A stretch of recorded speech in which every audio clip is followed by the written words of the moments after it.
And so I don't like doing flips on the MLS that reach for longer than about a 90-day comp. And for Indy, that's probably about right. You'll have, because I always think if I flip a property in 30 days, yeah, it wasn't a high enough price. So those that was actually when I was talking about that house here on Linden in Fountain Square that we were talking about, the other one we got today for 14 grand. I said to Tad, how much is it, you know, what's the ARV, the after repair value on it? What can I sell for on MLS? And he said 100 to 105, and I'm like, well, you know, is that a 30-day comp? And he's like, he actually said that here in Fountain Square, they're like running low on inventory. Rehab single-family homes, there's not really anything. He's like, right now there's only 30-day comps in Fountain Square. When you're in certain neighborhoods in this street. On certain streets. Yeah. Now there's some streets that are 365-day comp because homeowners don't want to buy there. You know, they're more kind of working class. But yeah, it's a good question. So, I mean, if you think about it now, imagine if you know. So let's say you're still in that 30% tax bracket on the 20 grand in profit. That's another 6 grand that you are not paying the government just in that same calendar year that you were to do this flip if you did it in your IRA. I mean, can you see that by funding an IRA and using it to buy properties, fix up properties, generate profits, how much money you can withhold from having to pay in taxes by running it through a self-directed IRA? Now, the devil's in the details, right?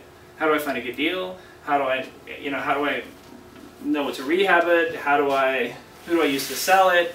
But even if you take the flipping concept out, even if you take the flipping on MLS model out, and what if I just said, I have this house that I'm into for $43,000.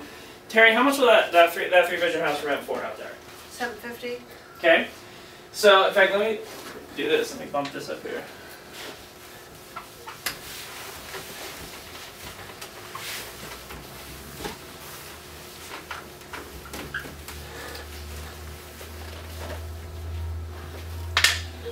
So what if I said, all right, well, I'm just gonna leave it in my IRA, put a tenant in there for $750 times 12 months is how much? Times 10 would be $7,500 plus $1,500, so 9 grand, right? Yep. Okay. But so I'm collecting 9 grand a year. Well, not without any expenses.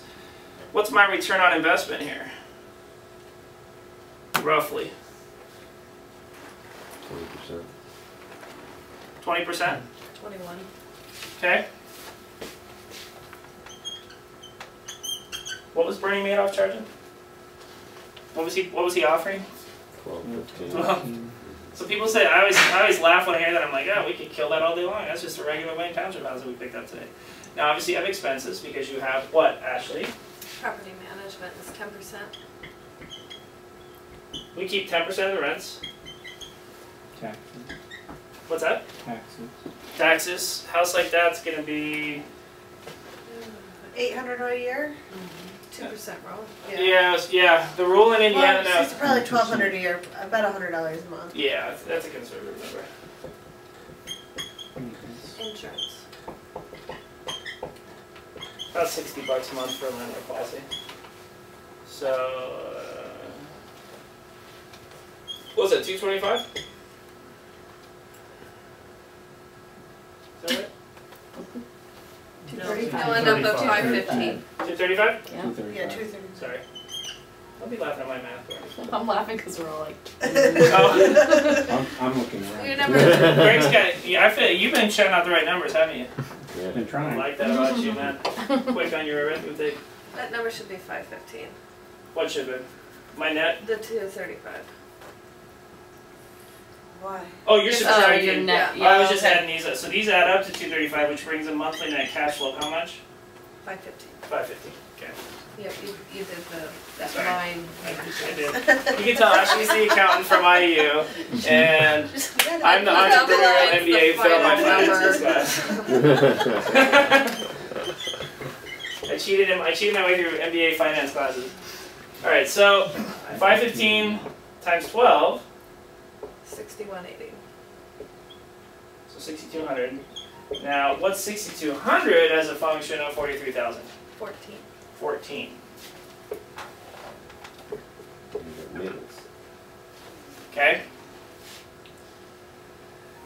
Now, so our gross potential return on investment is 21% after my expenses. I'm still looking at my IRA making 14% on a house that I legitimately have 30 to 40,000 in equity in, right?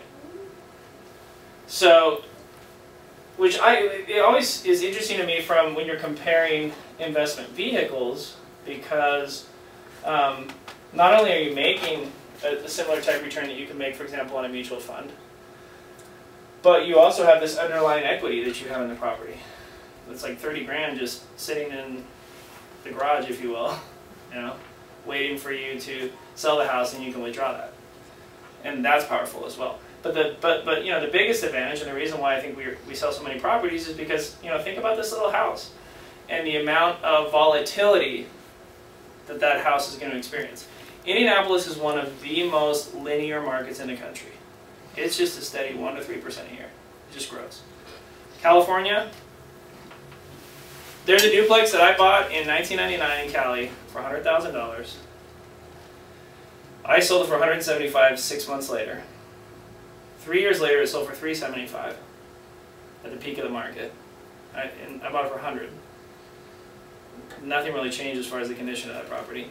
And now, from 99 to 2012, it's now worth $110,000. It's just been this, And that's it's a nonlinear market. It goes up, it goes down. But when you're looking at your retirement, and when you're looking at protecting the wealth that you've made and growing it, how do you not put a huge portion of that into bricks and mortar? Because this little house in Wayne Township is not going to have a hurricane. Okay, you may get a tornado. You can cover that in your insurance for a relatively cheap bump. Earthquake could happen, We are on the fault line. You have a very low volatility, and most likely now. Just think about this house out on the southwest side of town, in the general direction of the airport, township schools. Those kind of properties that you living here fundamentally know the economics surrounding those. Think how much more empowering that could be than in buying, for example, like a Janus 20 mutual fund, where you can be familiar with the companies, but not as intimately as you potentially could be with Southwest Wayne Township. Does that make sense? And so, obviously having someone like John, who's dedicated to, the markets, the companies, the investments, is an advantage.